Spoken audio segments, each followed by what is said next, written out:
సమస్య ఏదైనా పరిష్కారం మీ పేరులో ఉంటుంది. మీ పేరుని బట్టి మీ జీవితం ఉంటుంది. మీ స్థాయి మారాలంటే, మీ జీవితాన్ని ఖచ్చితంగా తెలుసుకోవాలనుకుంటే, మీరు ఒక మంచి ఉన్నత స్థితికి ఎదగాలి అనుకుంటే, మీ పేరులో సంఖ్యాబలాన్ని సరిచేసుకోండి.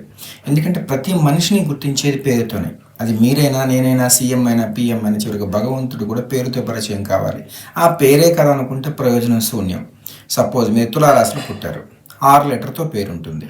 మంచిదే. కానీ మీకు ఎప్పుడు ఎక్కువ కష్టాలు ఉంటాయి. సపోజ్ రాము అనుకోండి, 4 అక్షరాలు నష్టం కదా. రాము అనే పేర్లో ఉన్న విలువ వచ్చి 13 వస్తుంది సంఖ్యాశాస్త్రంలో. 13ని రాహు సంఖ్య అంటారు. మరి మీరు ఎలా బాగుంటారు? కొంతమంది రామకృష్ణ అంటారు. రామకృష్ణలో 18 నెంబర్ ఉంటుంది. 18న రక్తం కారుతున్న చంద్రుడు అంటారు సంఖ్యాశాస్త్రంలో. మరి మీరు ఎలా ప్రశాంతంగా ముందుకెళ్తారు? ఉండలేరు. సో ఇలా పేరు వెనుక ఉన్న సంఖ్యాబలాన్ని తెలుసుకుని, ఆ పేరులో రికార్డ్ ఆధారం మార్చాల్సిన అవసరం లేదు. సంతకం ఒక అక్షరాన్ని సరిచేసుకొని ముందుకు వెళ్ళండి. అప్పుడే పేరుని బట్టి మీ జీవితం తప్పకుండా మారుతుంది.